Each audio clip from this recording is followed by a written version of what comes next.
Welcome. This is the DNX Show. We're here every Thursday, 10 a.m. Pacific, 1 p.m. Eastern. There's two hosts of this show. I'm Todd Ryan. My co-host is Josh Reason. We talk each week about domain name investing.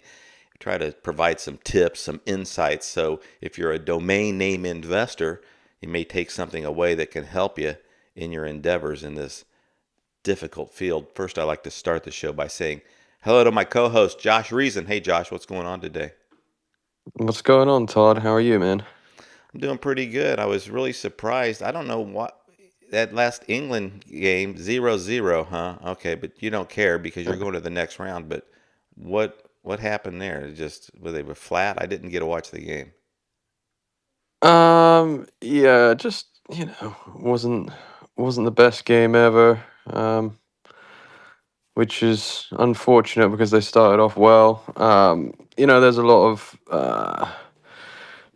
lot of talk about whether or not Thomas Tuchel, our coach, selected the right squad. He made some pretty big calls, left some of the best players in the world at home, in Phil Foden, Cole Palmer, Trent Alexander-Arnold are kind of like the three big ones, that are kind of all worth 100 million plus and play for the biggest clubs in the world. Um, so you know, they basically walk into just about any other team, any country. But I mean, at the end of the day, we're still top of our group in the hardest group that there is. Um, so people like to shit on England, because they're always there or thereabouts, but never quite get over the line. Although they did win the World Cup a while ago. Yeah, no, it's funny. I was talking to. I'm going on a little bit here, but I'm talking to some of my friends the other day, and I've got this unfortunate situation where I live in a country where my worldview aligns, you know, pretty pretty well with American patriots, um, and thus they love to shit on the British. So um, it is what it is. Um, yeah, I guess the definition of patriots, well, that's changed over time. But anyway, about this World Cup. Well, Yeah. I was going to say this. The good news is obviously so many games. So you have a flat game. That's like I felt when my wife, she's from Rio, so we're big Brazil fans. But anyway, so when they tied, they had a first game they tied, and then I knew people immediately, oh, same thing. Did they bring all the right players, and is it just not their time anymore?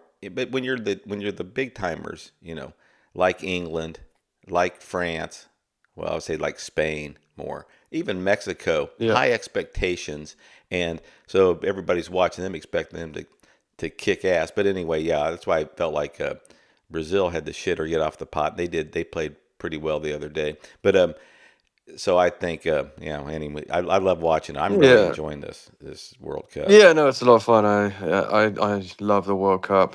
It's once every 4 years, so enjoy it. About you Brits, I thought everybody got along all the time. We're going to get right to. If you're here early, you're here now. Well, you're in for a treat because anyway, I was listening to Ryan. Okay, Ryan, he's a friend of our show, and you like him. I like him. I mean, I'm sure we both done deals with him.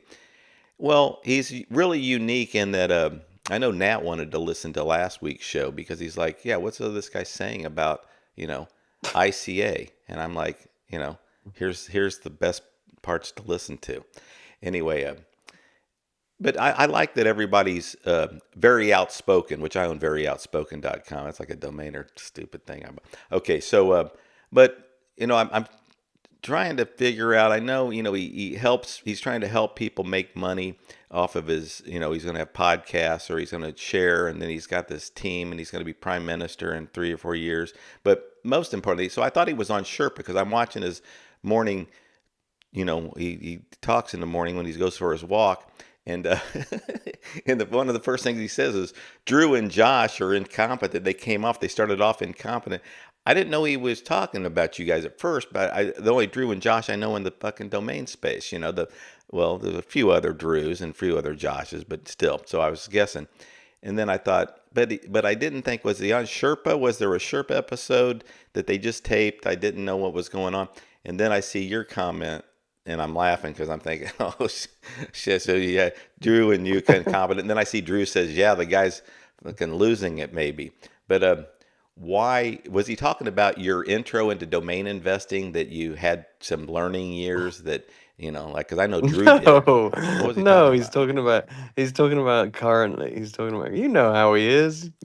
He says all kinds of stuff, and I don't care. I'm fine. Like, none of it doesn't bother me at all.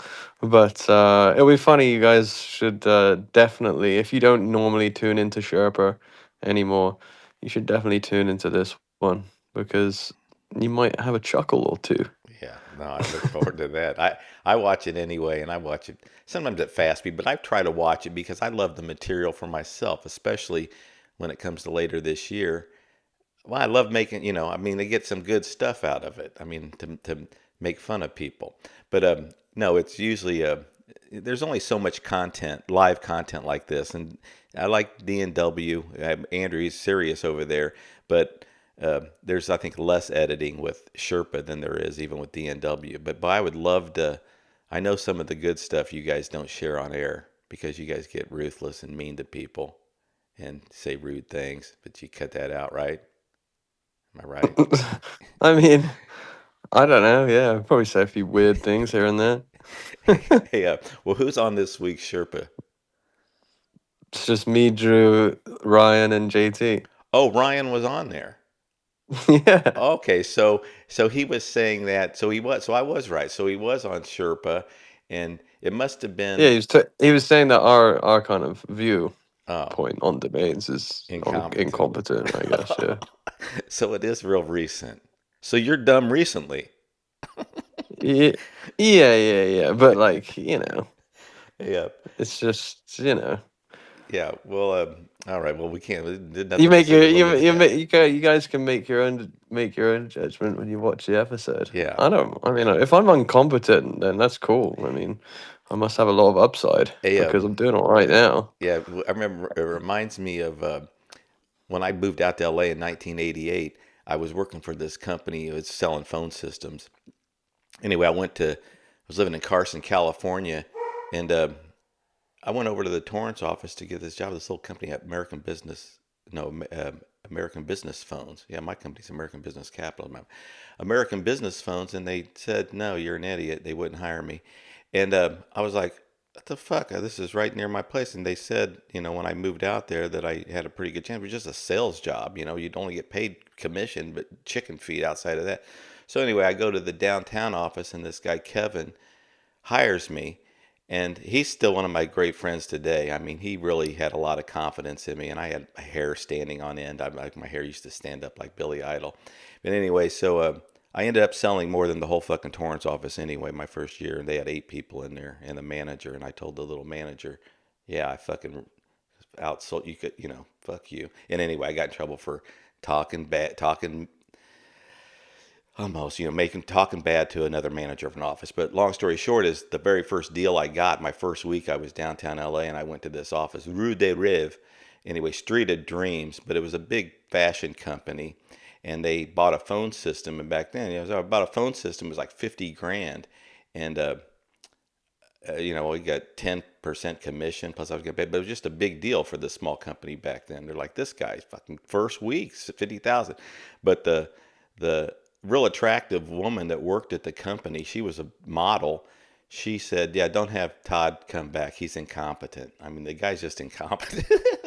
I didn't know what I was doing. It was my first week, but I've always been that way in sales. Friends buy from friends. I was never the smart guy. I was like the guy who got the deal. Okay, then I just give it to somebody. Here, you guys go fucking finish the fucking thing. I went and found it, closed it, and, probably told a few fibs along the way to close the deal. But anyway, so incompetent. Yeah, I've always been like, dude, That reminds me of when I'm in number one. That was my first compliment in business. Okay, um, well, and before we move on from the Domain Sherpa show, so was it a regular Sherpa where you talk, play the game and all that? Yeah, Okay, yeah. Regular Sherpa. Yeah. okay, not one of those ones. Uh, yeah, I'm still hoping to see Adam Strong on there again. He doesn't go on there too much. I see him here, but I was going to say I like him. He's a little, rude, like Yeah. cold. I like, Yeah. Adam he is treats definitely people a like good they're time on idiots. Sherpa. Yeah. Yeah. Adam's like me on Sherpa, Yeah. just pretty blunt, pretty straightforward. Looks like he's With like, with some I mean, give him some credit for some humor here and there as well. yeah. No, I gotcha. Hey, well, I hope, yeah, I think I might try to lean on you two to, I'm going to, run some material by you as I'm getting ready for this roast. I'm going to tear up some people this fall. But I wanted to say, you see my post, Josh, that I'm going to be doing a session with the Domain King. Man, I better be on my best behavior. Did you see that? I'm going to be doing, uh, Yeah, you guys gonna talk about dick.com? well, I got photos. That's why he's so into. He says we're the next Barnum and Bailey, and I was going to put, yeah, I own. There's a sucker born every minute, but I got to be careful. Rick would think, are you talking about us? What do you mean? We're not. You got to be. You got to, make sure. Basically, I got to be on my best behavior, or at least try to until then, and then on that day, then then I can go crazy. Then the show's over. But anyway, I'm a fucking business partner of Rick now. I got all these fucking stages, stage one, stage two, stage three. I'm gonna have to fucking be nice if I want to win some of these goofy ass cars. And I'm gonna try to win this fucking Bentley. I'm gonna get this Bentley, and I'm gonna. I mean, might as well. Nobody else has any good. Shouldn't say that because I'm going to be helping discuss some of the builders, and but we're going to really showcase some of these builders that are. Uh, and I've been going through and I see some of the stuff, but I got to say most of the things appear to be, like lead gen sites. But then again, some are, uh, trying to turn them into true businesses. Hey, listen, I'm trying to do the same thing with Dick.com, but mine really was more of a platform instead of a business, and it's going to take time to. But mine's fucking going fucking great. I got to tell you, besides the name, Josh, it's really just a platform. Like what we could do here, a show like this, no one's going to pay to listen to. But say we had, They should. some private calls. Well, we could always, say we had like Zoom calls or we had this show. I could put this show on Dick.com and say, hey, the after show is $1, $1 per session, and we go for an hour. But the point is, it's not just for really live streaming, it's for streaming. So if you have content that you want listeners to pay for or viewers to pay for, it's really, I got it, set up really simple with this X402 protocol. But there really is something there. It is a good, and I get on people on LinkedIn, that's a great idea. I'm like, it's not a motherfucking idea. It's a fucking platform, okay? Ideas are a dime a dozen. People did that my whole life. Come and and when someone's afraid to tell you their idea, like they're afraid you're going to take it, I'm like, your best idea couldn't make my top 100 of fucking ideas. And ideas still don't even matter. It's about putting them in action. Well, we got a bunch of shit that we're going to talk about today. I'll talk about uh, some of the stuff that's going to happen at NamesCon later. It was the reason I was going to bring it up is be very nice to them. They're very nice to me, and there's a big, I guess, a price increase goes up tomorrow. Today it's $4.99. If you use, you can use Sherpa has a fucking code, right? What's the Sherpa code? Do you know what the Sherpa code is for NamesCon? Is it DS20? Probably. Probably. If that doesn't work, try DNJ20. That's Ron Jackson's. Um, and then you can get like that. It's $4.99 minus another 20% off. You can save some money, and then that makes it worth it. And apparently they're going to have food. I think fucking part of the package. At the whatever at the hall. At the at that place they're doing it at. But definitely, I look forward to seeing people there. It's going to be a good time. I can tell you that. I mean, I know for a fact because I know some of the shit I'm going to pull, and I know I'm going to be on stage with Rick, and I'm going to go crazy. He's he is crazy. He reminds me not too much, but his stage right now reminded me of Chad Fokening's always ahead of the game, but Chad realized he had so many names. He's got to start doing stuff with them, partnering with people, being more open, not being so closed off. And that's really where Rick's at now. He's like, he's willing to partner with all sorts of people he hasn't checked out, um, to, to take on some of his names. And we all know we got so many names. It's nice to have somebody take one and run with it. If they can build something, if he gets one positive thing out of this, he doesn't lose anything. Just take the names back if somebody's messing around with them. Uh, Anybody wants to talk today? Come on, raise your hand. Come on up. We're gonna have a good time. The very first thing on our outline, if you want. Oh yeah, by the way, somebody said, hey, can you post the YouTube link as X keeps breaking? That was Request Price. That's their name on. That's their name on you. You can go to our website, dnxshow.com, and you're going to want to start going there because I'm going to do some domain sale or auction or something. Now, of course, I have on there, you go to dnx.com for, some fucking great values for domain names. But our show, for this particular show, it's dnxshow.com. It has a YouTube link so you can listen on YouTube. If you can't find this link to this show, of course, I have the link to the X space. And then, of course, when we're done here, that link just lets you listen to the replay. But it also has the Spotify and the Apple podcast. But anyway, on our outline, I don't have everything we're going to talk about. I just put some things on there to make, it seem like we're going to have some things to talk about. But the very first thing was, yeah, DNX.com for deals. Well, Josh, you breeze over it all the time, and that is DNX, the platform. We know, all right, if you can see, I guess, it always was after Nexido, Atom listings, Unstoppable listings.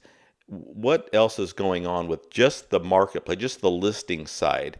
What what's going on there? Any new marketplaces that are now part of DNX, and then also what tracking or monitoring features have you added?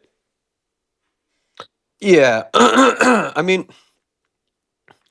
just to give you an idea, a lot of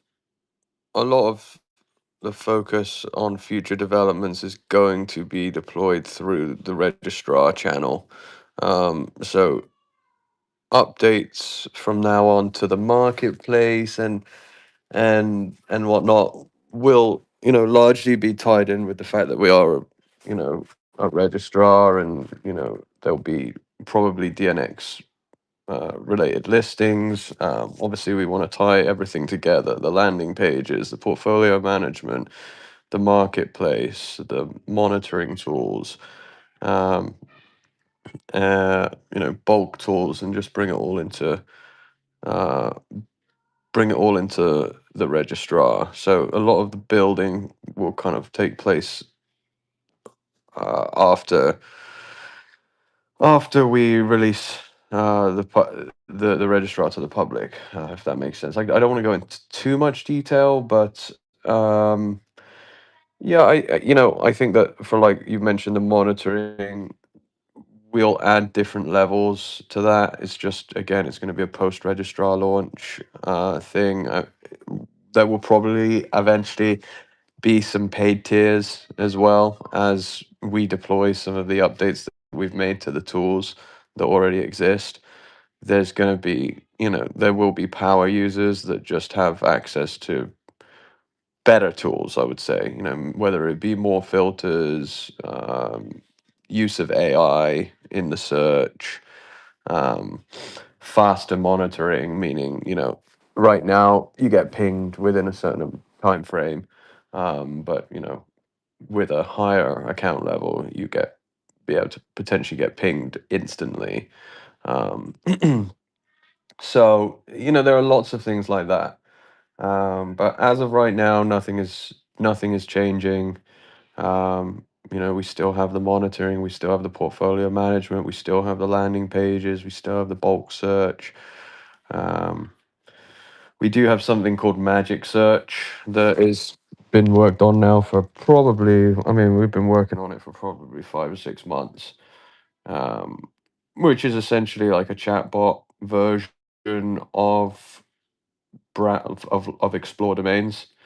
Um, but so basically, you're browsing via chat as opposed to browsing via, the typical UI that you would expect today, like an expired domains or a DNX or what have you.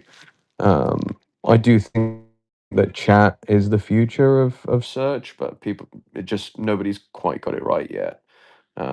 And it's hard. It's hard as well. Integrating the right LLM with all the data that we have comes with some complications. But yeah, no, things are great. We're doing a lot of We're doing a lot of work on the registrar side. But yeah, the roadmap is expansive, and we got plenty of things to do. So yeah. Well, magic search by chat. So give me an example. So I'm in the chat and I say, "Hey, I'm looking for this specific name or in this area." I mean, how would somebody use um, chat, and then what kind of results does magic search, give them? Um. So it can give you all the exact same results as what you're getting on Explore domains currently. Um. It's just the idea is that we're designing it for like an average person who's not used to looking at Excel type sheets and browsing with all these filters and just like going through name after name after name. What they're more interested in these days is having a conversation and getting feedback and being able to iterate on that feedback in a chat type scenario like chat gpt, and we're kind of just we want to do that with our all the 15 to 20 million names that we have in our inventory, and it's just a case of training the AI to respond to what the customer is looking for in a way that essentially helps filter it down to what they want. Um, yeah, so I mean the simplest way to think about it is that it's just kind of like a chat UI for explore domains. And when you say explore domains, I go to exploredomains.com. Of course, that's the land or some domain owner. What's explore domains? I don't know anything about this. And Yeah, you do. It's just like our typical search, uh, like our expansive oh, search with all the you mean just filters. write a DNX? So it's not explore Yeah, domains, yeah, some other. Okay, then I yeah, use yeah. it then. Okay, I was like, didn't know if you branch out and have all sorts of. Um, I wanted to mention that sale by Darcy before I forget, because I wouldn't forget that fucking sale. Openweight.com. When I saw that, I was thinking, yeah, I understand it as Darcy said he registered it for like MMA.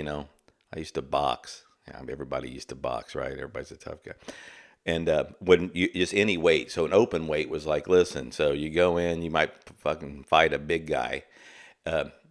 But anyway, so that no weight limits, weight class, and then now all of a sudden, I guess it means something in AI.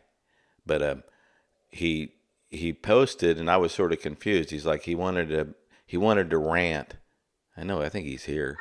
I can't look through my stuff right now to see if he's here. Yeah, there I see him.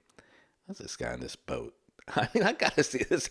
I'm gonna hold on. Let me take a look at this picture. Is that you, Darcy? That's how you look. Okay, that's him on that boat. He's on a boat. He's like looking around. Look ahead. Look straight ahead. What are you looking back there for? Okay, so he was, I guess, upset because he felt like I think he had it priced higher on um, another platform, and then good, he's coming up, or he can explain this. I couldn't understand. He's just posting stuff like these people we get mad at. He doesn't post. Are you mad because you only sold it for 25? It should have been 150 because now it means something in another space, and you still had it priced at the old. Let me act like I care. Welcome, Darcy. Nice to have you here. Explain and congratulations. What's going on? No, I wasn't mad. actually thought it was like I had it priced lower than that previously, and I liked the name for the purposes I said, and so I priced it higher than I thought it was worth, and then it gained me an AI, and I noticed that, but I didn't change my pricing on Spaceship, so it was still priced at 25. No, I wasn't upset. Like 25K is 25K. It was an uncontested win on Snap memes maybe like 3 or 4 years ago. So nah, I'm taking the profits, but I actually think it's an interesting name that like maybe it was undersold. I'm not sure. It'd be interesting to hear what Josh thinks. Yeah, Josh, what do you think about that? When you saw that post, you thought, hey, that's from the inner circle. Nice. Darcy got it. Before you say something, Josh, I wanted to say I could see Darcy walking around his house looking at his wife just a little different, like, I'm not as dumb as you thought, am I? Look at me now. Who's got the. He had money sticking out of his pocket. She's like, what are you doing? He goes, nothing. No big deal. Doot, doot, doot. Okay, Josh. No, one of the things that people never talk about, which is probably the case with this, is that when new terms like this pop up, and you've got it buy now price on it, that someone sees and thinks is attractive, it's a good thing. It's not a bad thing because yet they end up making this impulse decision, thinking that it's going to be something, and 6 months from now, nobody's going to be saying open weight, and you know the people that don't the people that don't or even if there is if it, even if it does become a popular term, it's like people don't want to use it as their brand. So people when you have names priced and something gets hot like this, it gives someone the opportunity to make a bad purchase, and that is often the case. I'm not saying that sometimes you can have a name priced and then it like takes off and becomes like a really, really popular term where it's worth way more. Sure, that's possible, but it's an outlier. Most often the case when, someone makes one of these impulse purchases on a new term that gets hot for a little while, they're going to be holding the bag. Yeah, Darcy, it reminds me of like having a limit order in for stock, say, or a sell limit, saying, "Hey, if it reaches 25 grand, get me out of this thing." And you did; it reached it. And tell us real fast about Spaceship and how that transaction went down. What was the commission? How fast did they pay you? And how did you like the process? I haven't changed anything since I listed on Spaceship like months ago, but I think you can choose if you split the commissions or what. But it was so, but I guess I have it on default, which is 10% to the seller. So it's 22.5 net. Um, yeah, yeah, it was pretty smooth. I mean, the only thing that's weird is like you gotta like go in their chat and be like, yeah, do the payout. It's not like it goes automatically. At least that's what I found. Yeah, Josh, what about that? Yeah, I think you can set up automatic payment, but I don't like I go in the chat and uh have them pay out manually as well because I specifically asked for my payouts to be ACH, and ACH isn't an option in the automatic payouts. So yeah. I didn't even know you could do that. Yeah. I just have PayPal attached to it, but I I don't know. Like I have my payout method set. I kind of feel like you have to go in the chat and ask them. I don't use Spaceship often, so You do have your payout method set in settings? yeah. Oh, you do? See, I don't even have a payout method in the settings. Yeah, they just automatically apply it to like your master bucks, and then you have to request for them to send to pay out after Yeah, that. it's kind of Yeah. weird, but whatever. Master Epic, Money Bucks. green. epic, epic like Yeah, that's good. They space bucks. That's what they should call them, space bucks. they, they should no, and they're on the up and up, I guess. Do we know who really runs the place now? It's that private equity firm. Is there anybody? They still got Richard over there. I say that like so he still operates both of them, name cheap or is he just doing it for fun? Yeah, Or I'm guessing Teddy is still pretty involved as well. yeah, I don't know anybody over there because I do a little bit of business with them. I mean registrations. Never sold anything there. Um, There was did you get paid that? They sent you that to your PayPal, the 22.5. I don't know about leaving money in PayPal. They're weird. I mean, PayPal, like, lock it Yeah, for it's in it. my PayPal, but like I've never had issues with PayPal. I've been using them for, geez, man, like 15 years at this Yeah, point. I've never had any of the horror stories happen to me, like other people say. yeah. No, I mean, yeah, I have some PayPal accounts that haven't had any issues. Some others that did years ago. But I was in different businesses. Yeah, it was pretty. But I remember selling domain. I was selling. Well, definitely don't sell cannabis names and people just can't help themselves and put it in a no matter what type of payment. If they're sending you via bank, if they're sending you via PayPal, Cash App, whatever. People. They just don't understand, and so I don't want to say they're just goofy anyway. Put right in the tagline for this. Oh, really? For cannabis? Nice move. And then also, I remember PayPal had shut my account down. One time I had sold, must have been Muhammad Ali, a signed photo for some of it. Anyway, they didn't, the word Muhammad, PayPal had a problem with for several years. And this was probably 2017, 2018. But yeah, blocked money for 180 days. I said, "What are you? Are you nuts?" It was here's the whole thing, and you can see similar transactions. It was an autographed set of boxing gloves, something, and with a photo. And all right, just took forever to clear it up. But I mean, they flagged the weirdest stuff. But no, so I just am thrilled, Darcy, get paid on that name, and especially know how you acquired it. Look, and what a great deal. I have some other sales that I was going to bring up because Josh, you were watching this pedal, PEDAL, and then we all talked about it could be PETAL, it could be PEDDLE, but you like the name regardless. What do you think about that when it expires and then an auction and it goes for 121,000? Is that the range you thought? Yeah, I predicted that it would be about 150. So yeah, 121 is right in that ballpark. It's just that a lot of people are desperate for premium inventory and they have no access to that inventory. So these names that are, decent just go for a lot.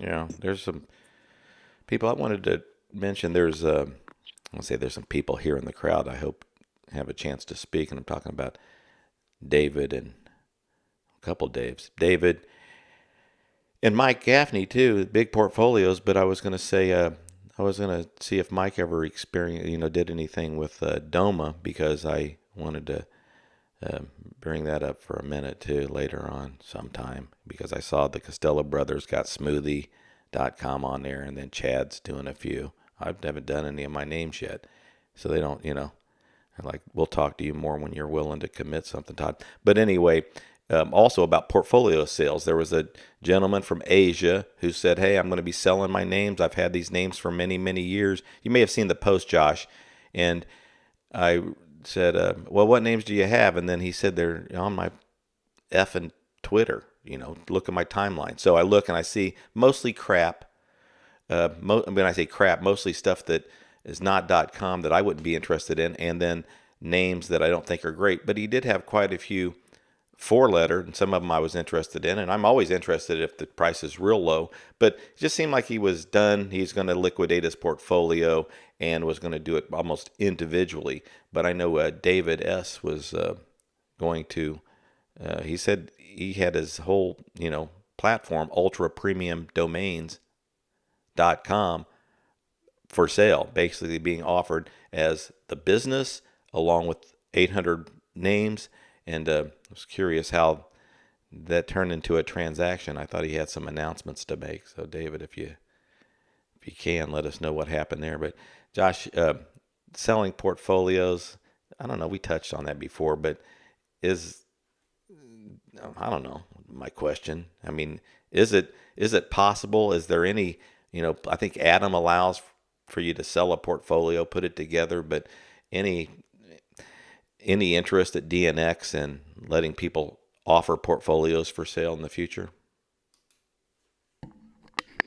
I mean, it's it's certainly possible, but if I'm honest, the only time I ever see a portfolio sale happen is when the seller is getting absolutely fleeced. So, um, can you sell portfolios? Absolutely, but it's, I mean, financially not in your best interest to do so. Yeah. Hey, David, thanks for joining us. Appreciate it. What's going on? What's the status of your portfolio sale? Hey Todd, hey Josh. Yeah, we talked about it a couple of times. I'm not selling a portfolio like people think. Domainers are thinking too, you know, domaining like I'm selling a business, an online business, a website that you can scale, not with just domains. I also offer domain investors to feature their domain. So I made a few $1,000s this year alone just by allowing other domain investors list their domains, give them some extra exposure without any commissions or anything like that. I provide them a lander, they get inquiries, and it's up to them to negotiate any live inquiries they get. I have repeated clients, and I'm going to be offering consulting, 90 days or 180 days for as long as the new buyer needs. So I sell an online business, and people got to stop saying the word portfolio. Portfolio is just selling. Here's 100 domains or 10,000. Good luck, list them wherever. No, I'm selling a running business, repeated clients, proven sales for the past 3 years with tax returns. And this is not my first rodeo. I've sold already 3 websites with portfolios, anywhere from 200 to 1,000 at a time. And I teach people how to get into the business. I teach them how to scale with each sale. So this is not just a portfolio sale. I hope that makes sense. Let me say, yeah, it does make sense, and that's certainly how you would sell it. Telling exactly like that. Listen, other people will put together a platform. Hey, I could do it modeldomains.com if I wanted to play the other side. Well, I can put together the big difference is you would sell against it saying, yeah, he just put that together. It may appear to be a business. They may have payment processing set up. He may have a nice portfolio. Maybe the names, I mean the names in on that platform may be better than your names. But the thing is, you would say, I have been operating this platform for several years. Here's how many customers, how many sales we've had, how many existing customers we have. And I've done this, like you said before, I've sold other platforms. So that's how you would sell it. I would say a lot of people that are going to sell a platform, basically, like you're saying, as a platform, well, a platform can be something that somebody builds real fast. I've had a platform of domain marketplace, taken it away, put it back. The key difference is I do understand what you're selling is something that's been basically in existence, basically that's had sales these last few years, and that data. And then when you say tax returns and you're showing this is a real business, here's the real numbers behind it for these last several years, that certainly differentiates yourself from something I was considering doing, and that is saying, hey, instead of just saying, here's a bunch of domain names, like you say, a portfolio for sale, here's a platform, modeldomains.com. Here's all you need to do is connect your Stripe or your PayPal. I've already got mine connected to it, but we can just change those, user information for those processors, and then it could be going to you. So I do like the idea of maybe giving someone a platform. But now when I think about it, Josh, I don't think most domain investors who are interested in buying portfolios, I don't think they would think, I don't even want a platform. Now, if it's somebody outside of the business thinking, are you kidding me? You'd really have to be a good salesman. Are you kidding me? This is already it's like a car lot with domain names and it's already doing business. I don't know. It's just a different buyer altogether. So I think there is Yeah, going to I be, can share, Todd. yeah. You nailed it exactly. But I can also share all the websites and portfolios, online businesses that I sold in the past with domain portfolios.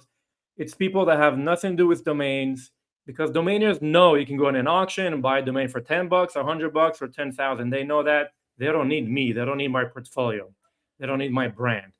This is my typical client is somebody over the age of 40 who you can say some of them are semi-retired. They want to work an hour a day. They want passive income. And this is perfect for somebody that has the cash to put down the money and get, if they get 20, 30% return a year, they're super happy because they're used to getting, 7% at the bank. So if somebody's putting 100 or 200 grand on an online business with a portfolio and they make 50 grand in a year, they're super happy. So these are my typical buyers. And again, like I said, history. History shows you show them proof of income for every sale from GoDaddy, from escrow.com, all the receipts. That's what sells. I'll give you an example for DNX or anybody right now. You could have 100,000 domains. You could have the most amazing domains in the world, oneword.coms, three-letter.coms. Nobody will buy it if you have no history. So if DNX can show, hey, I have 3-year history, I'm making X amount a year, he'll sell it. But if DNX, for example, has 1 million domains, the best domains in the world, and no history, nobody will buy it. So people look at history, data, and something that's easy to run. Yeah, Josh, what thoughts do you have? I have more thoughts on this about, it's like people buying a car lot. You're not in the car business, but yet somebody says that you got a car lot with 100 cars. It just doesn't make sense. People that buy car lots are already familiar with cars. They're not somebody who's like, I've never owned a car lot before, but I'm going to go ahead and jump into a lot. It's a whole business. It's got hundreds of cars. It just doesn't strike me as the audience for buying a domain business. Like David said, they're not even in the business. They're somebody, just a professional who thinks, I think I'm going to jump in. I know they're out there, but it's like, I just don't believe there's so few that just doesn't, I don't know, make much sense to me to sell a domain marketplace to somebody who doesn't know domains. But Josh, what were you thinking? Yeah. No thoughts. Okay, Sama, what were you coming up here for? Nice to have you. I know it's late there. Thanks for being here.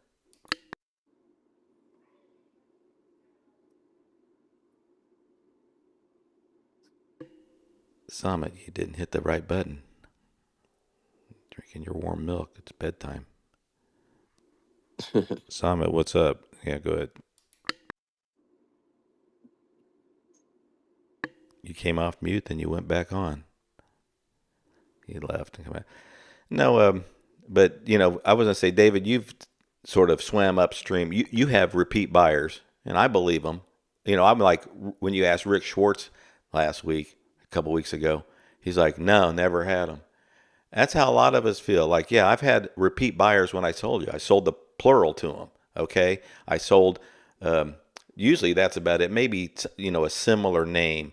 I can think of a half dozen instances where it was the singular or the plural that I went back, but I would always close the one deal first. Never confuse them and try to sell them two names at once. Tell them I have other shit.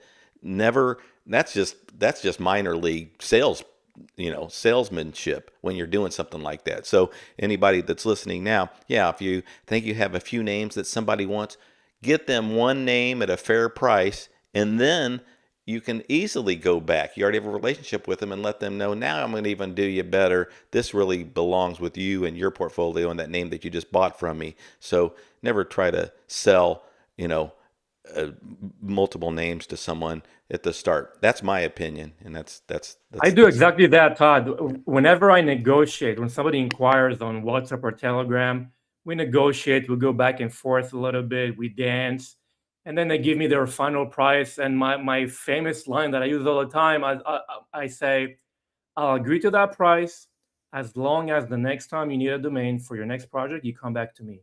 And they'll obviously say thumbs up, yes, hell yeah, send me the link, let's move on. And they come back. 6 months later, a year later, they come back. Samit, what comment did you have? And then Josh, I want to ask you about repeat business too. If that's a thing with you, but Samit, go ahead. Thanks. I don't know how many people outside the business would be interested in buying portfolios. I've sold portfolios in the past to companies like Buy Domains. And there was another couple of guys, one European guy and one Chinese guy, We used to buy in bulk, like 100 names, 200. I think the max I've sold is 200 odd names to buy domains, 220 something names.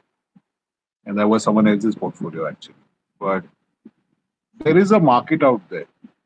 If you take a average portfolio, say 3, 400, 500 names, say, you know how much time it would take, and forget the time, you know how much money it would cost today to buy it on auctions or back order it. And if you can get decent quality names, some of my best buys have been where I picked up a portfolio, kept a few names for myself or a percentage thereof, and then flipped the rest for what I paid for the portfolio. It's in a sense getting my names for free. But even retail, I mean, you can pick up a portfolio valued at a couple of million retail for like, I don't know, 5%, 7%. Atom, in fact, most of the wholesale portfolios are selling for 3, 4%. So that is a good purchase. If you can get like, say, 50 names on Atom, valued at about a million or somewhere around there, maybe half a million. And you can pay 3%. They're already listed as premiums and the markup is already baked into your purchase price. There are portfolios sold on Atom. There are portfolios being sold even now wholesale.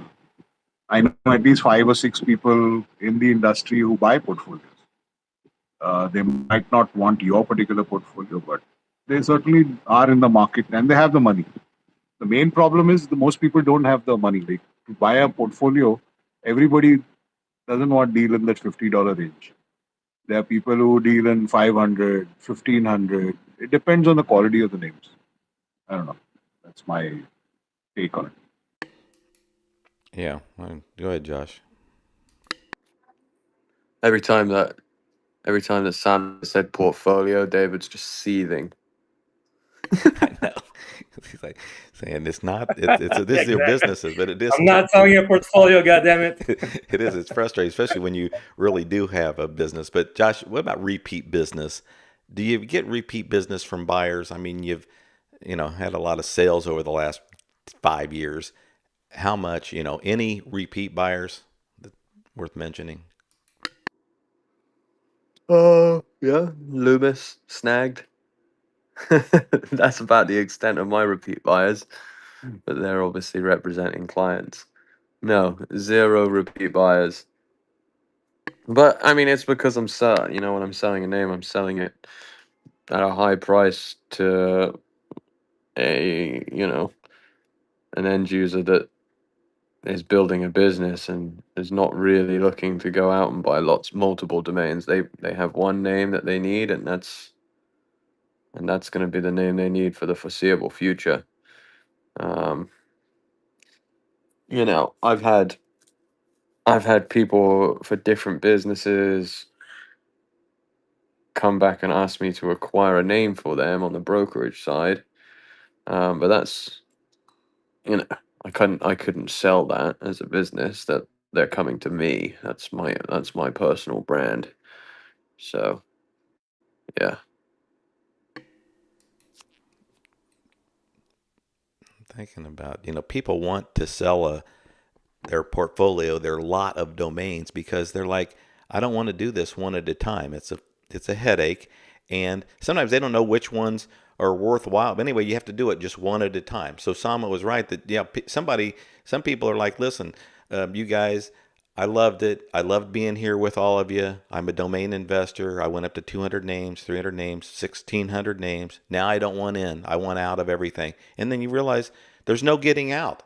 And then you realize, okay, hey, I guess I can just post it and say, hey, there's 1,600 names. Make me your best offer. What I find is most of the guys, if they're interested in 2 or 3 of the names of your 1,600, then they don't even want to make you an offer because it's like insulting. I think there is room for, because there's been so many domain investors that have come into this space these last 5 years, that some people are like, I don't want to do these one at a time. Either you're forced to, though. I don't want to sell these one at a time. I want to sell all my 300 names at once. Is anybody interested? And we're like, you got one that I like out of the 300. That's really what happens with, other guys. Other domain investors will look at your portfolio and they might think, I like a couple of them. Now, if you're lucky, you have 20, 50. I'm saying, say out of 1,000 name portfolio, and I'm thinking of my own right now. Probably have 50 names that out of 1,000 that other domain investors would say, I'll certainly give you 50 for that, $100 for that, $200 for that, $500. I think I got 50 that I could get 3 to 500. My point is, my best bet if I wanted to sell a portfolio would be just bring the prices down from 50,000, 35,000, 15,000. I have bring them down to 4,000, 3,000, 2,000. If I had every name on my portfolio listed at for $999, I would, of course, people are going to pick off the ones they think are worth it. And maybe I think I could probably unload out of 1,000 names, probably only 25 to, I don't know, 25 to 50 pretty fast, maybe within the first year. Maybe, I guess the reason I bring this up is because that probably is still more lucrative than trying to sell the whole portfolio. So if you really want to sell all your names and you want out of the business, just get real aggressive with the pricing. And sites like DNX.com, what I want is, I just want it to really flag on your main page, Josh, that, hey, this name is now substantially less, or especially compared to these fucking domain appraisal bullshit. I don't like any of those domain appraisal services. None of them. Zero. All of them are silly. Okay? Tell all the guys that run all these different companies too. Silly. Okay. So, but I would, so I just want some attention when I'm willing to lower the pricing. The people at Afternic, they don't, I was going to say that's a big platform. It doesn't, flag that, oh no, this domain was, priced at 22,000, and then it was lowered to 12,000, and Afternic has it appraised at 15,000 or 12,000. Now this seller has it priced at 3,500. I, would like some attention there, but I just don't know. Is there any place that does that or will do that? How about Yeah, I mean, we'll get there soon, Todd. Honestly, like, I don't know. Give us 12 months, and all of these things will be very, very intuitive. I mean, you can do that on DNX, but and we'll get there, like I said. But once we get there in 12 months, there'll be other places that are right around the corner from trying to do the same sort of thing. It's things are evolving quickly now, and yeah, it's very. I mean, the market is very inefficient, but it got way more. It got way more efficient just since we started doing our thing at DNX. It's like nobody bought names on the aftermarket, and I was like, that makes no sense. I literally all of my inventory purchases come from the aftermarket. I literally don't even look at auctions.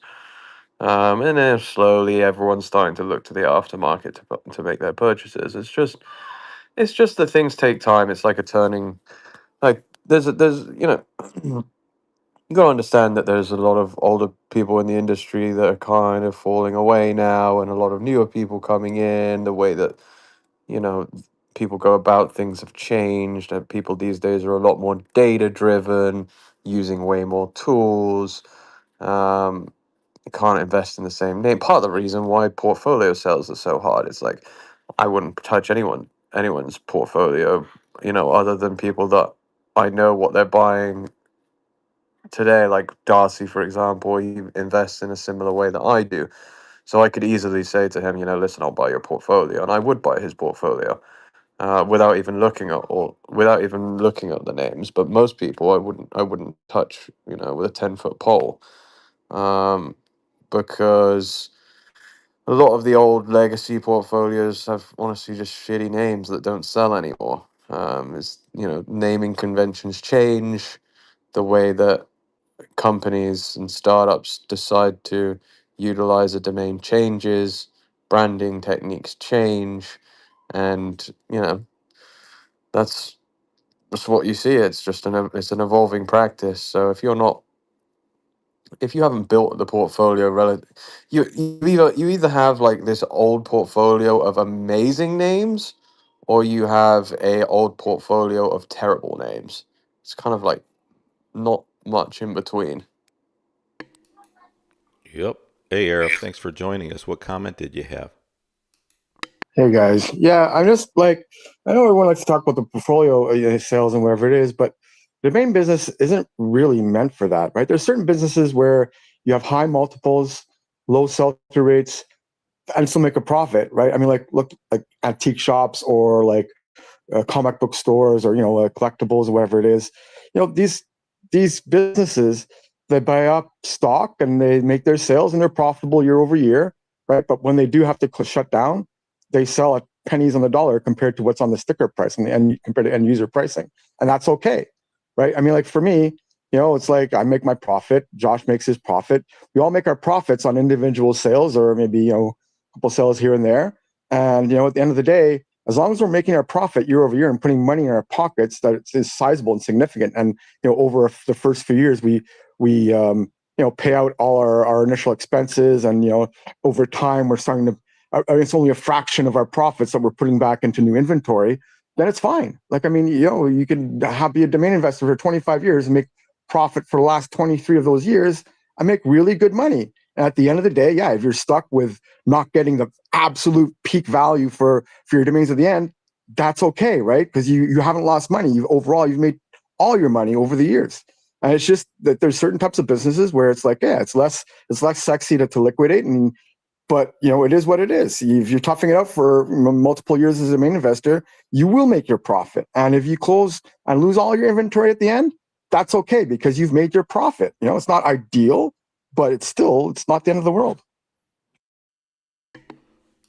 This isn't a business where you made a good point. It's not a business where you can really get out of, liquidate, and then Josh brings up the counterpoint sometimes that, well, yeah, you can always liquidate. It's just going to be super low price. And I think that's, that's fair in this business. Just I think a lot of folks that getting in, people come to these rooms and they hear about domain investing and they think, all right, so it is a real business. It's real. And then we don't talk about once you get in, there's just no, getting out. You have to really be patient or just hold on forever, or I don't know. Sometimes there's just even if you have some good stuff, you don't know where to liquidate. I'm thinking, Josh, I wanted to ask about, I would like if DNX, then they eventually have a curated list. I like Leanne goes through, says, hey, here's some good deals. But at Brand Bucket, Margot over there had always offered, and I think it's still available because I heard Shane talk about it, where, yeah, they'll take your name on. We're going to list it for $2,500. That's what we think it should be priced at. And if you let us price your name, then we'll guarantee you 1% of it if you want to sell it to us. So, $2,500, they'll buy it from you for $25. Okay, that's really low, but I like, of course, put your money where your mouth is. So would DNX, I think it would be great if DNX, especially with you really having the buck stops with you, to say, we have a DNX curated portfolio. A lot of it's going to be yours anyway. And, and then some of your, I would say, goofy ass friends, including me. So we'd have some of their names in the portfolio, and you would say, listen, if your name is selected in this portfolio and we agree, come to a meeting of the minds on the price, I'm talking about the platform and the seller, that you would say on all these names, if any of our sellers ever want to sell the name, liquidate it, we will give them 2% of that sale price. I mean, I like the idea of it really is a great way to attract, the general public, your buddies, like say James Booth, and I say your buddy, of course he's like, you got a name on your platform for 200,000, and then you're telling him, hey, I would, buy that name from you for 4,000. He wouldn't do something like that. But I think that audience that's over at Brand Bucket, that audience that's over at Adam, they would like a platform that says, hey, we only accept certain names. We curate this list. So our platform is not just full of bullshit names. They're full of names that we like enough that we would put our money where our mouth is. And pick these up from you if you want to liquidate. So have you ever thought about doing something like that at DNX?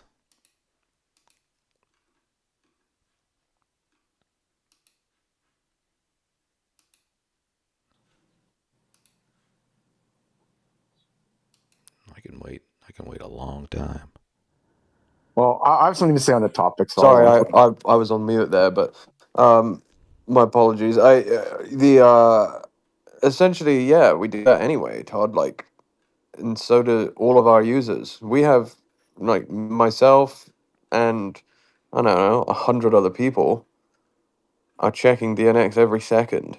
And so if you want to liquidate your names, just price them and they will shift and they will move very quickly. We don't need to value it. We don't need to value it at retail.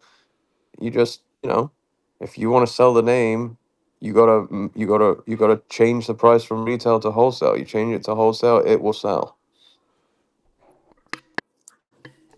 I do that.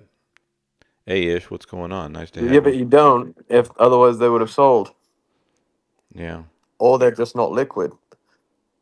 it's true. If you price them aggressive, you're going to sell some of them. And I mean, if you're trying to with just one name, well, that's it. But I'm thinking about, being more aggressive on pricing with my whole portfolio, and then let people pick off some of the ones if they think they're a better one and they're like, geez, I want this one for under 1,000. And then you can always, sell a half dozen and then raise the prices again. But some of us need to see some activity in our portfolios, and just pricing too high is frustrating. Hey, Ish, what's going on? Nice to have you. What's up? Hey, what's up, everyone? GM. No, just listening to the conversation. I think the summary of it was what David said, which is you have to be creative if you want to liquidate a portfolio. A lot of the conversation that I'm hearing is people trying to sell a portfolio to other domainers, and the leverage is, I know this person, I know that person. That's not sustainable. I think when you listen carefully to what David said, the buyers of a portfolio or chunk or a lot of names are typically outsiders because they're wowed by the potential ROI. And, if you can hold their hands through the transition and guide them and show them how they can, increase, consistently keep up with the inventory, that's a significant value add. And that's really where the opportunity exists. It's not talking to other domainers, we're sharks among sharks. Like, we're gonna buy your names for below pennies on the dollar, and it's just not the right approach. And I feel like it takes a little bit of work to achieve that, and that's where marketing comes in. But if you are looking to liquidate a portfolio, you have to look outside of the domain investment echo chamber. Well, Ish, when you were saying that, I'm thinking it sucks, but that's the only people that are interested. I don't believe when you look outside the domain echo chamber that you're like, okay, let me speak to you folks here. They have zero interest. They're offering you zero. They're like, no, I don't even It's believe. actually not true, Well, in my experience, right? In yeah, my experience, because they'll buy one name, but not portfolios. They're end no, users. they Yeah, do buy portfolios. Like, we have Dre Academy. sure. It's been a bit dormant, but when we were marketing that shit, we were getting people coming in like, okay, I want to learn about domains, and the monetization was you can buy a portfolio that's hand selected by someone who has experience, because you don't want them to pick their own names. Everyone sucks in the beginning, so that's the leverage. And people are buying. I still sell periodically lots of 50 names for $5,000. But you can't just expect a domain. That's why I never ever talk about Dre Academy on Twitter, because this is not the audience for that. The audience is some guy who sees an ad on X or on Twitter, I'm sorry, on Facebook or Instagram, and wants to learn more. And you have to educate them and show. I mean, this is a beautiful industry, when you tell the story of it. I think that's what Ryan is attempting to do. But this industry has a problem of talking to itself. I mean, no pun intended. We do the spaces and we don't get founders in here. I do spaces every weekend. We're talking to the same people, which, it's more of a comfort level thing versus what needs to be done. But if you have the same dialogue and conversations with people that are looking for yield, that are looking for an investment opportunity, this is a very appealing industry. But it takes a different approach, and you have to be outside of your comfort level. I think it's appealing for a salesperson. It's like, to me, selling people on domain names is like selling people on timeshare. You make money. It's like the big presentation. I was never one. I went and saw Zig Ziglar and Anthony Robbins, and I looked around thinking, oh, you fucking people, they're telling you stuff that you should know from kindergarten. But still, the people that made the money, Anthony Robbins and Zig Ziglar, and 1 minute salesman. So the thing is, I always think about, sure, you can, all those folks that come and think it's going to be, I would say, easy money, or I don't know. It's like handicappers too with gambling. They make the money, sure, but people just can't take it. It's like, yeah, I'm looking for this way to make money, and I want you to show me how to buy real estate with no money down. Who wants to drive a Lincoln Continental, a brand new one? That's what I thought. Anyway, it's like, so yeah, I know you can sell. People that aren't familiar with the business, but I don't think, most of them, they just don't know that at 98% of us, the pros, we are, 2% of us are above water, making money in this space. And And that's what you're selling them is. You go in this without guidance, you're going to fail because that's what the numbers show. 95% of domain investors are not profitable. I'm a profitable domain investor. I can hold your hands to this, and I think that's what David is saying basically. Is like, I'm willing to stick around for up to 180 days to get you right? So if you're just selling a bunch of names, the appeal is very low. But if you bundle it with, hey, you have your own marketplace, this is what my sell through rate is. And now with AI, I think it's much easier. Like, this is how you assess names. You can put together a really, really high converting funnel to exit names. But I'm not saying it's just automatic. I'm just saying, to me, that is the only route to liquidating names in a sustainable manner. Because if you're trying to sell to Josh or Drew or whoever, like, KOLs in the space, they're not going to offer you even what you pay for the names for the most part, right? I mean, no disrespect. It's just that's the nature of the business, right? But there are people out there that are intelligent enough to say, hey, I kind of like this. And I like the fact that this guy has already embedded himself in the space and he understands the space. And that's why personal branding matters, right? So, like, I can honestly tell you that I've sold at least 5 people lots of 50 names for 5 grand. I mean, Tony Ward was one of them. That's the only domainer that did that, but he's new to the space. He came to my conference. He understands that I'm really legit in the business, right? But to me, that's the only way you can sell names. You have to be practical about how you sell them, and you have to give the person an opportunity to make some money, and you have to give them the ability to be able to sort of like be a mentee, or give them additional resources outside of just names. But if you're trying to sell names to domainers, good luck with that. I like the attitude that there is a way. It's almost like, being, if you're a stockbroker and you're a day trader more, and you're telling somebody else, I can show you how I do it and you can make money. And people know there are people that are day traders. There are domain investors, plenty in this room, that do make more than they spend off domain names. And so, I mean, I certainly, think if there's people that can do that, then, you can show others on how to do it. You certainly can. I mean, I just don't hear too many success stories of, hey, I bought this portfolio and that's what started me off to my road to success. But I'm sure there's some out there. Many times it's like I started with, all these names, and then none of them were worth it. And I dropped them, but I persisted and I stayed in the business and I found a way. I know, we know a lot of us have been doing this 20, 25 years or longer. And one thing that I know that can't be mimicked by the most successful domain investors is they just have stuff that they've had for so long, and they're good names that even if they would have just stopped investing 20 years ago, they'd really be profitable. But they kept buying, and they've lost most of the money in the last 10 or 15 years. That's why a lot of us in here are like, hey, heck with those old guys that had these great portfolios from years ago. We want to listen to, well, I wanted to do a show with Josh, somebody who comes into this game 10 years ago and has really found a way to succeed, found a way to be profitable. Even Rosner was saying he'd been doing it now 20 years. So, but that's why, I like hearing from who has been doing this lately, recently. What have you done for me lately? And has, found a way to succeed, but there's just, Yeah. very few.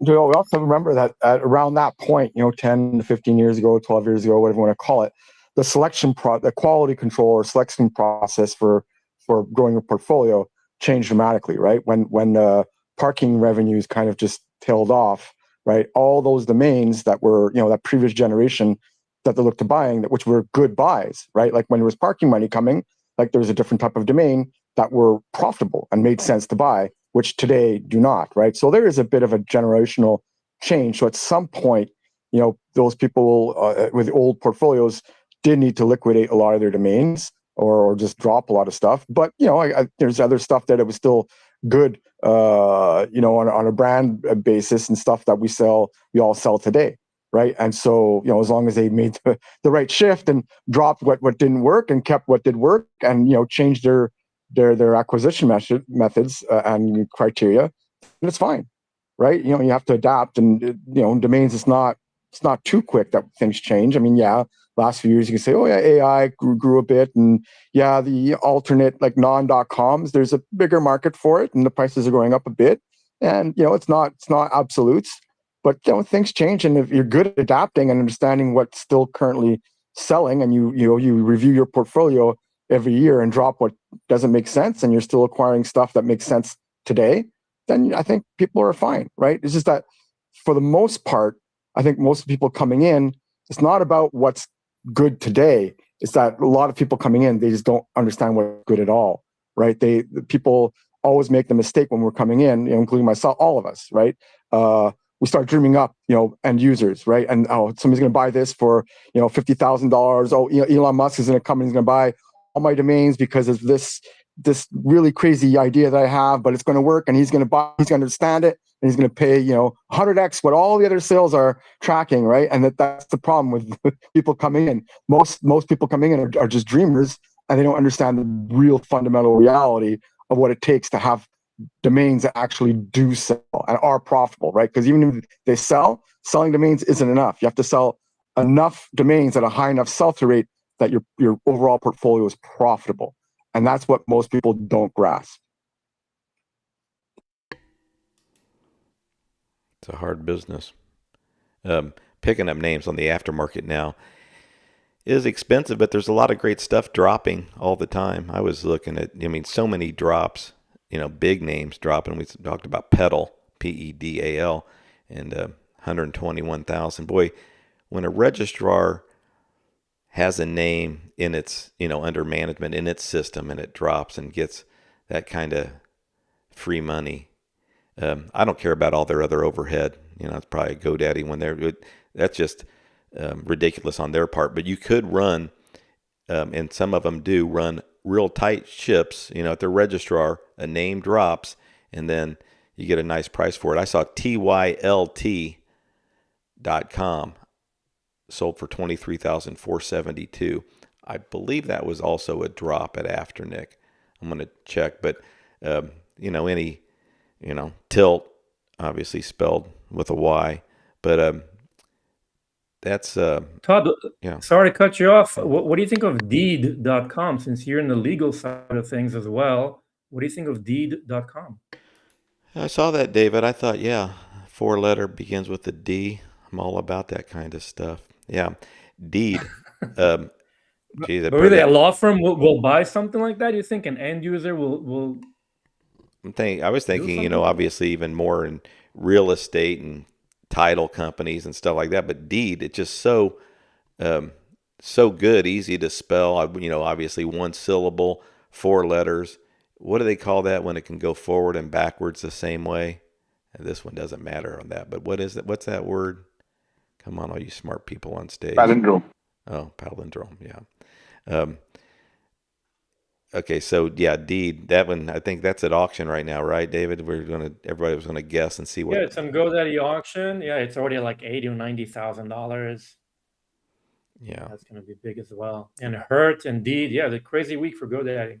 yeah. And Josh was saying that people just really want a single word so bad, but can you imagine this one really means something? It's not even 5, 6, 7 letters. So short, Deed, but I guess it'll go. I'm guessing 225 to 250,000. That's trying to really pinpoint it, but that's something to go at an auction like that. But yeah, any what do you guys think it's going to go for? Ish, you have any idea? Arif, I Darko. think it's in that range, 200 plus, easily. It's much better than Hurt, I think. But Hurt, you know, well, there I was, like Hurt more because all I can think of when you drive down the highway, you see all these legal attorneys. Have you been hurt? Car accident? Hurt.com. Call me that. I think that's gonna be an easy one for an attorney for car accidents. yeah, no, you're right about that, especially just using it in the phrase that you said. If you've been hurt and really hurting anyway, because we're thinking about asbestos. No, I mean, it can be you've been damaged or Yeah, hurt in any. medicine, wrong. Yeah, anything, accident, medical. Yeah. Josh back up here and see what he thinks about those. But there was, I couldn't help myself going through name bio, and you know, I'm sure, I don't know if somebody's got an answer for it, but in the last 24 hours, um, there were dozens, well, probably over 100 names that were between $700 and $1,200. And they were all names like CQBSY, or I'm sorry, yeah, CQBSJYY.com. HBLYDZ. These were all Dynadot, and I would love to ask Todd what was going on there. TJXQWHG.com. So I'm confident these are Chinese buyers. These were $917. LZNGX, mostly like 5, 6, 7. Looks like up to 8, 9. WZXINZH. Some of them mean stuff, but the point is just dozens after dozens. And then people always want to say it's this reason or it's some nefarious reason, the money laundering, this. No matter, it's an indication to me that if you have a 4-letter with these, a lot of these have no V's and no vowels, it certainly wouldn't hurt you. I mean, I would think you're probably going to see a raise in those prices. But when you look at name bio, you try to, gauge. You're not going to mimic and go out and register ZDHZRY that sold for $858. But Dynadot, if you collectively look at the amount of sales they did in the last 24 hours, they did well over 100,000, looks like closer to 200,000 in all these names that just simply, are just random letters. And so if those are real transactions, it was a gold mine for Dynadot. But anybody take a look at name bio? Does anybody look at that and go down the list at all? Anybody use that as a tool?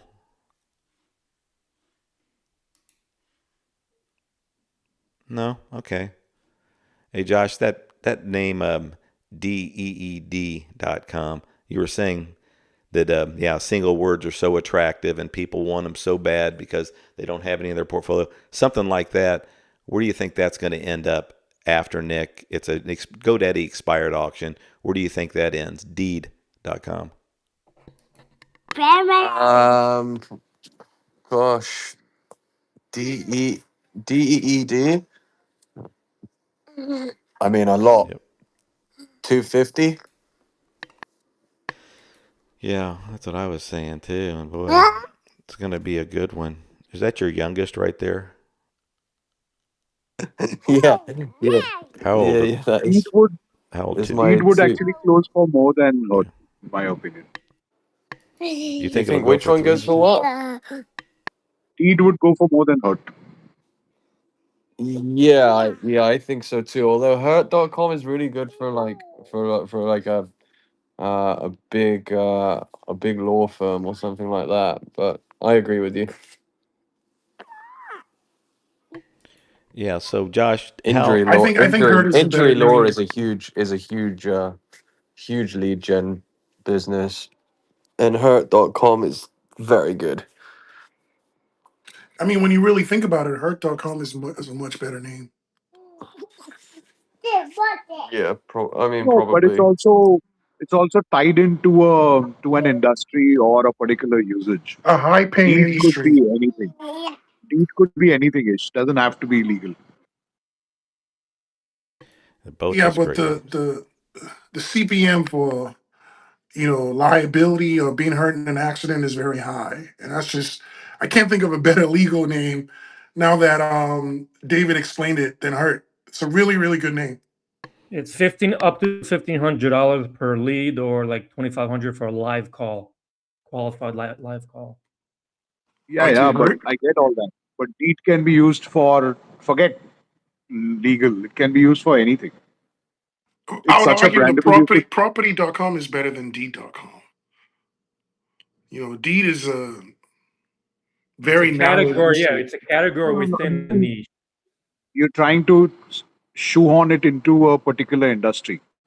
I'm just saying that deed could be used as the next chat GPT, for example. It's a single syllable pronounceable palindrome with the first two letters and the last two letters being exactly the same. Such names don't come up often, in my opinion. Again, it's I just agree. opinion. I'm I not agree saying with things. both. I honestly agree with both of you. They're two incredible names that will both go for 250 plus. The average person thinks deed is just ownership. So they're great names, both of them. Josh, when it comes to DNX as a registrar, well, do you guys know how you're going to handle it in a year or two from now, three from now, when someone transfers over some great names to you? I know there's still some great ones to register, but when someone transfers over their portfolios and then all of a sudden someone lets some things drop, geez, I mean, that's one of the attractive things about running a registrar is being able to auction off expired names. So are you, have you been thinking about that? Yeah, And I haven't made a decision, but I very much like the idea of giving a share to the previous owner. Um,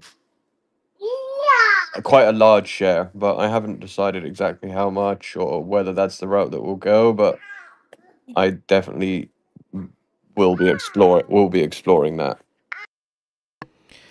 one thing I think would be cool would be as a registrar to say to your existing clients, hey, keep in mind that we do, if your name, if you allow your name to expire, we will share this with you. But also, you would say to them, hey, be sure to provide us, even if it's different than the PO box you have on your registration.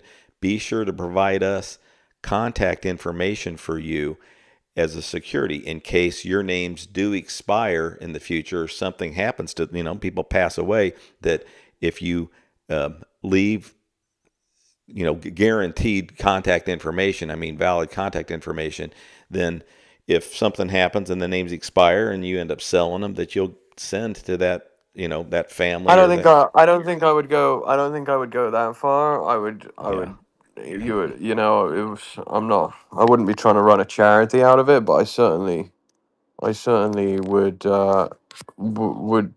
be interested in like opting into expiry rev share, where you put your payout option in, and maybe you get it could do loads of different things. You could be on a tier. It could be on a tiered system where um, power users get a larger amount of the share. Or I don't know. We'll probably think of something creative.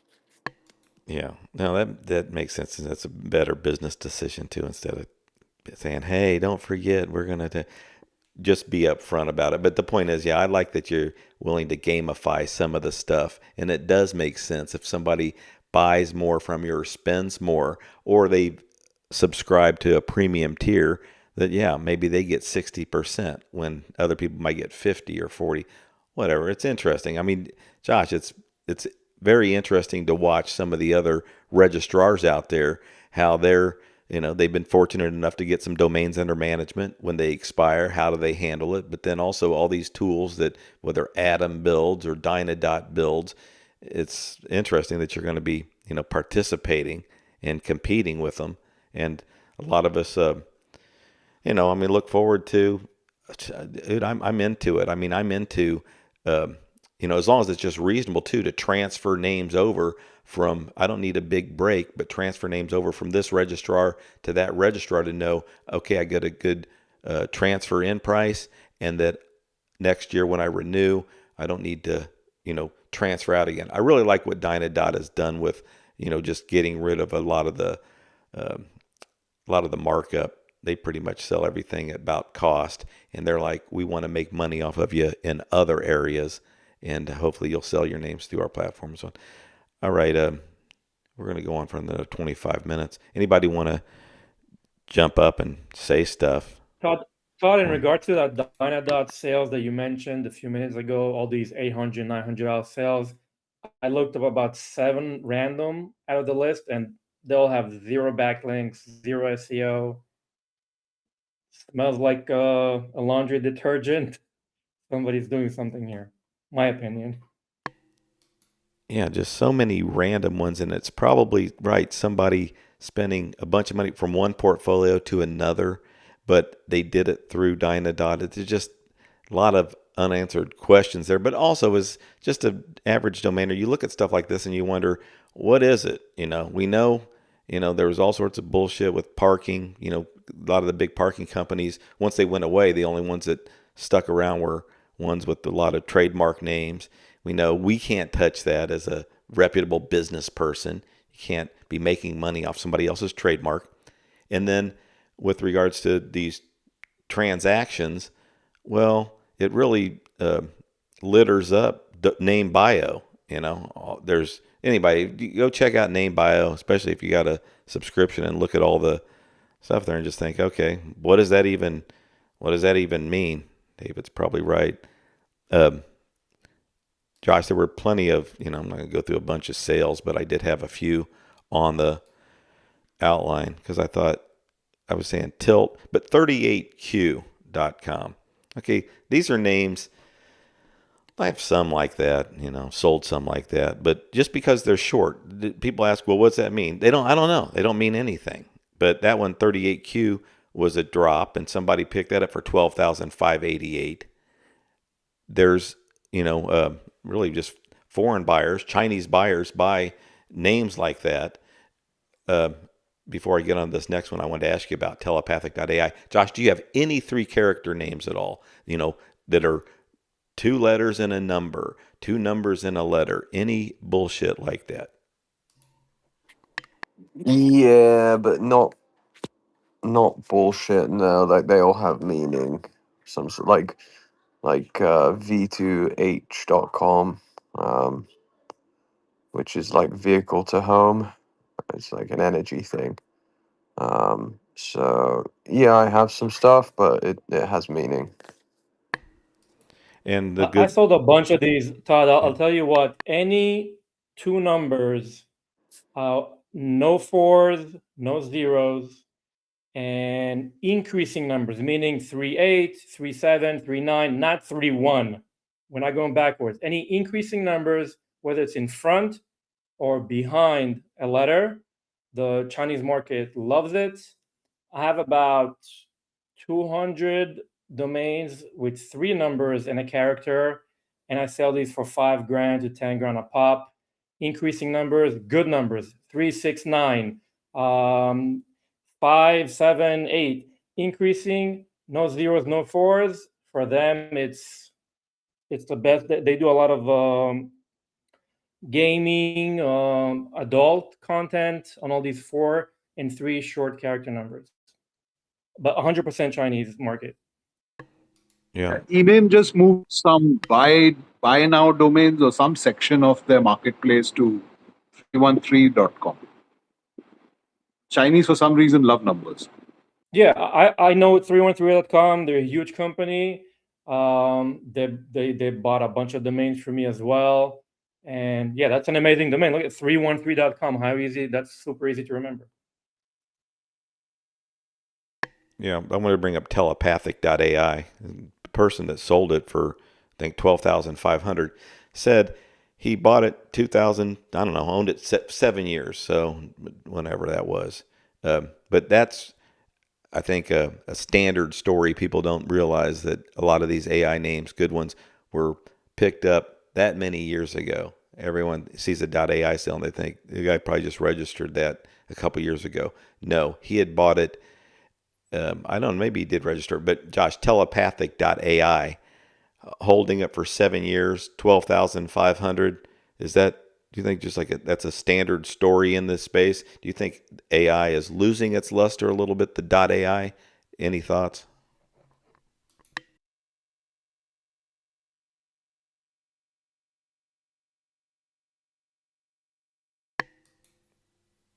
Yo. Oh, hey, sorry, Yeah. I was on mute again. My immediate thought, without looking at it, is don't hold a name like telepathic.ai for 7 years and then sell it for 12 grand. That doesn't seem like the smartest choice. The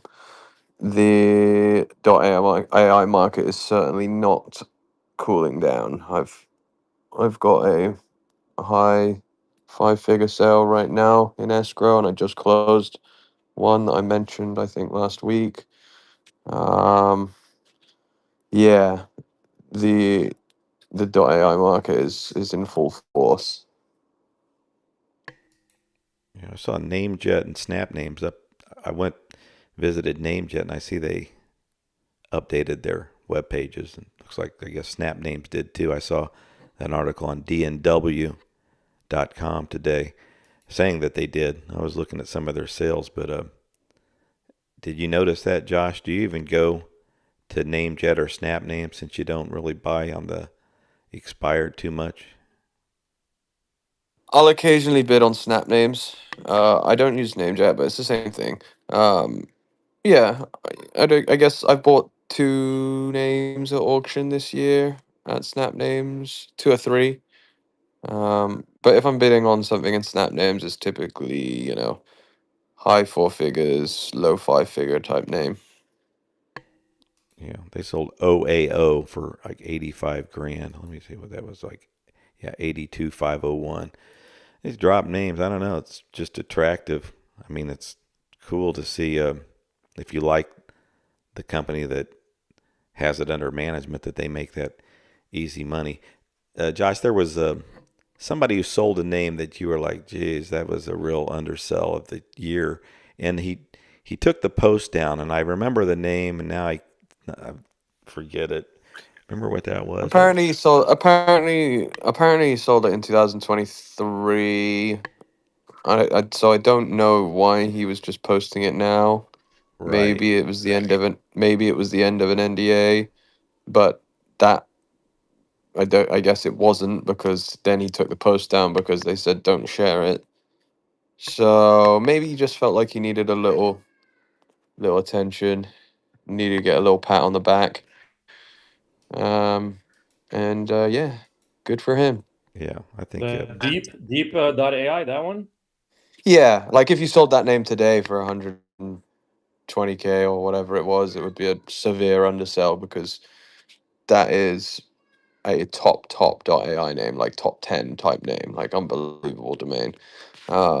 So that would be a severe undersell. And I think 2023 it was probably still slightly undersold, but yeah, amazing name. right now I recall that, and I believe Shane brought it up in the comments now that it's gone, but about, yeah, maybe it was a sell back then, and now he could, mention it. But also, I see Mike Mann took down a post. He had sold something for in the 6 figures, and I've read the post too. But what was that name? Anybody recall? He sold them Can't remember what it was. and then he took that High post water That's down. dot com. high something, high water. Yeah, That's I the think one. so. Highwater.com. Yeah, Yeah, 100 highwater.com grand. for 200K. Yeah, great name. Yeah, and then he did post one that he sold. Is it Kevin? Oh, hold on, I have it right here. Kiven, Kiven, 94,888. Doesn't matter to Yeah, me if a person's, I don't know about the whole portfolio, his expenses, how much money is he making. People bring that up every sale that the guy has, but I'm interested in. I do believe that he did sell that one for that price because I just don't believe that he's bullshitting about the prices. But I don't know, like I said, overall sales and overall profitability. It doesn't matter to me. No one, all the people that we mess with in all these rooms, you never know either. No one ever mentions really what they're doing. I just know everybody spends so much more than they fucking make usually, and then you're patient, and then you do have some sales, and you get ahead of the game a little bit. But anyway, my point is with Mike, man, I do like to see that it activity, like what types of names are selling. So he did, just he moonshots a lot of these. Basically, he has, high prices on names that I would offer for, 1/5 the price, like this one for 15 or 20 grand. And it does sell. So, I like that anybody that he at least shares the name and the price. All the other stuff about here's how much he bought it for and all that I'd like to know, but I guess at least we're getting the name and the price. There's just so many people that still black out the prices on. Somebody had King, a name with King in it, and they wouldn't show the first part of it. And I'm thinking, if you're, minimal, the name and the price you sold it for, I already know that you probably spend a lot of money in domain investing. So it's not telling me whether you're profitable or not, but it does tell me on Afternic, somehow you sold, this name was sold. Just try to get, that's why we look at, like I said, DN Journal's list. I did see Neuronic, Neuronic, sold for 13,000. That was a Snap Names, I believe, and FETI. These are all expired. FETI on Snap Names. FETI.com, 9,838. And I'm going to waste more time going through these, but USSC.com.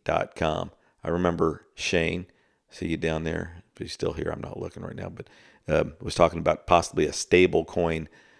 It sold for 6,350 in a drop. And, I think those are such great names. I love 4-letter, but USS with a C on the end, but certainly, I think that's a name where too much to invest in at 6,000 if you're an investor. But if you did, yeah, and you list it for 15,000, I think you're going to have a very good chance of selling that for 15,000 in a year or two. So no one wants to do that, just double their money with the domain name, but probably better type of investment than spending a bunch of money on some crappy stuff.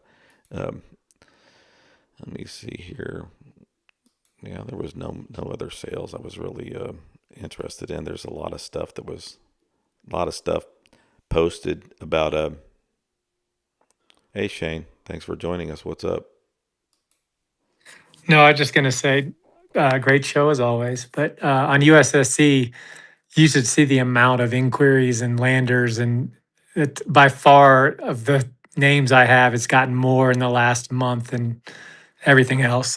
So it's been sorry, I got mountain dry air, so I don't have a voice, and I've been on meetings all day.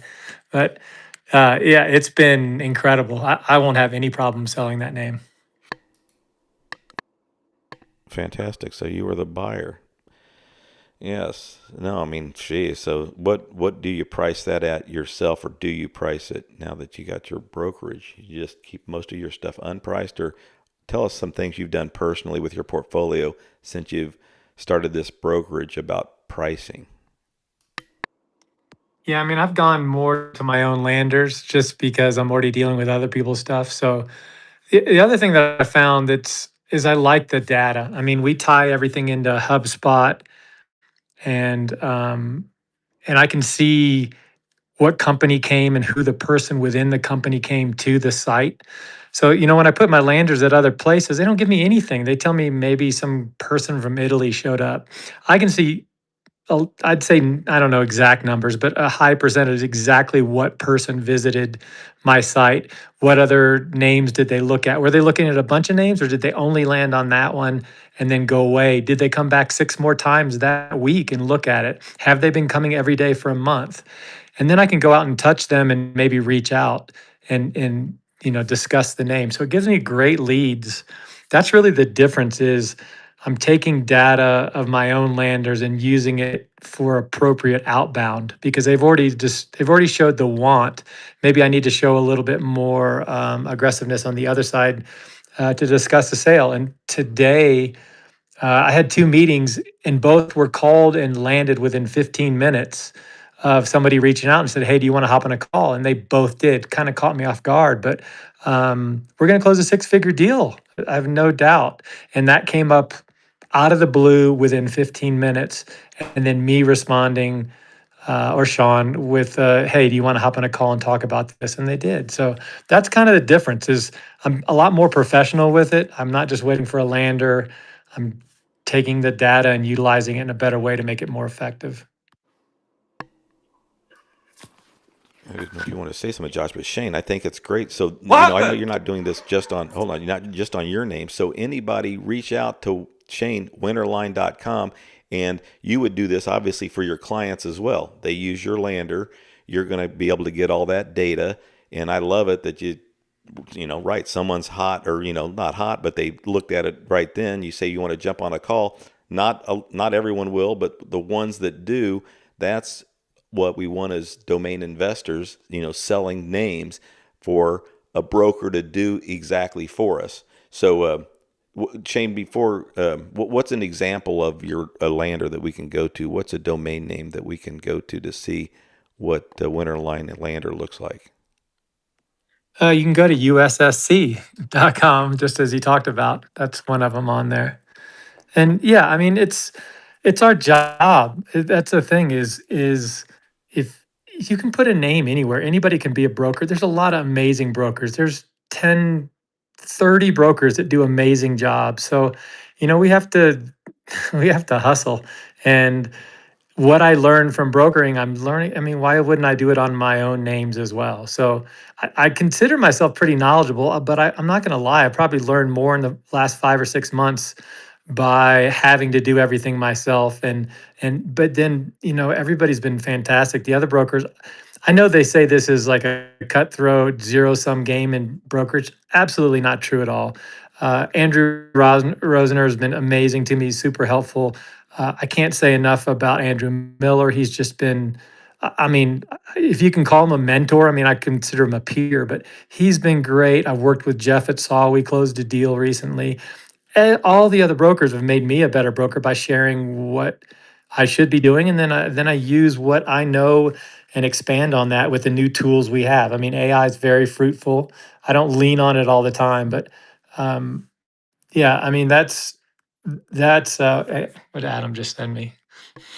So I was going to say, I noticed you left Adam Strong out of that list of helpful people. Is it Oh because yeah, he said Midwestern guys are just rude?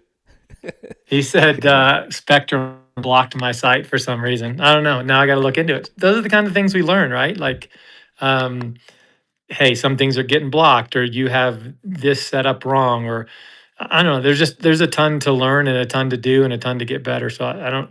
I could talk forever about it, but yeah, I mean, part of when you have a name with a broker, they need to give you weekly reports. They need to reach out to anybody that lands on and kind of see who's a viable lead and who isn't. Get the tire kickers out of there. I mean, that's your job. 99% of it is to get the junk out of there and try and figure out who the real leads are.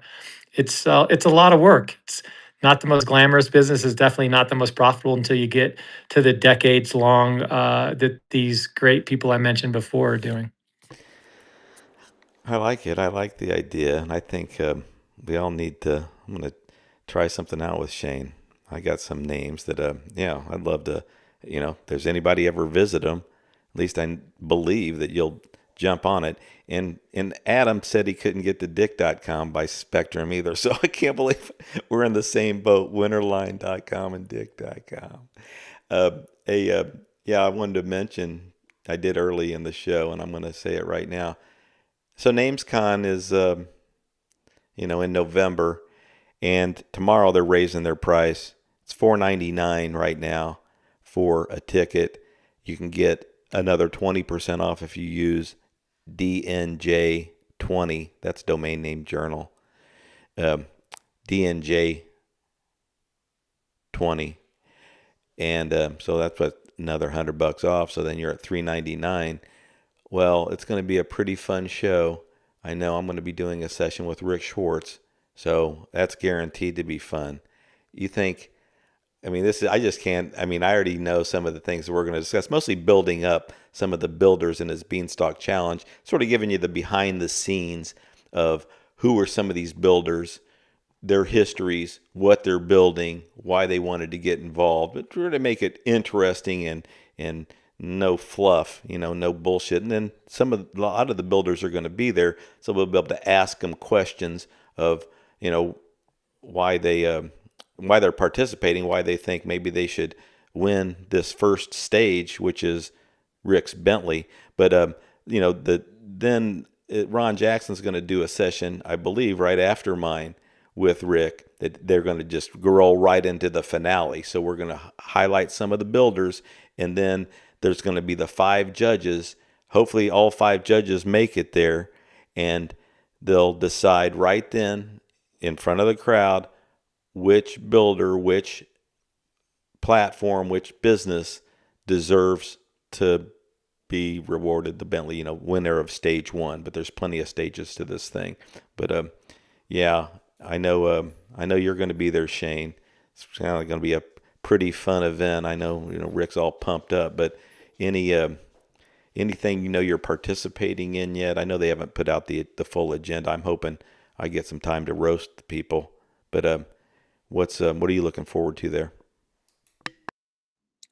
Well, they've never asked me on a panel before except on Sherpa, so I don't ever really participate too much. And I get to see you guys all the time. But yeah, Rick's Beanstalk's going to be fun. But as always, it's just a matter of meeting, other domain investors. I'll be honest with you, and I've said this a lot lately, is that's just not where my business is at this point. Other domain investors, I can learn a little bit from everybody. That's always true. But I go to the conferences now in the AI world, in the any businesses that are buying domains. I've been going to those. I went to Emerge in Miami, and Miami's an incredible, I will say, an incredible tech hub. There's so much VC down there. There's so much money.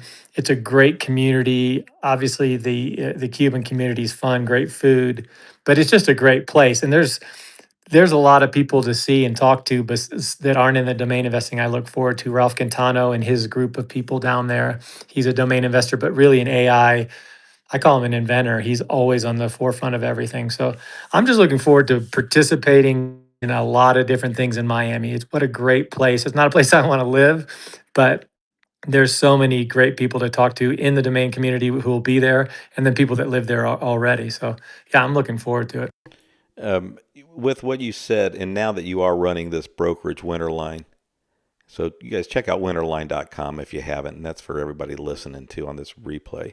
Is Shane, I think it really, I think there's going to be some things opening up. Meaning, I know you're there, like you said, you benefit more from other types of events. You've been to these events forever, but now since you're operating Winterline, all one domain from this guy, a couple domains from this person, and I have some people in mind that I love the idea. Like you said, the data that you're getting off the landers. Well, the rest of us, we know we can do some things ourselves, but we like to have a third party handle this for us, and then a third party that's really sort of fresh doing it. And I mean that sincerely when it comes to okay, so it's sort of like, I consider it like lawyers. They're at stages of their career when they're interested in their practice, and they're not, anyway, more passionate about the work.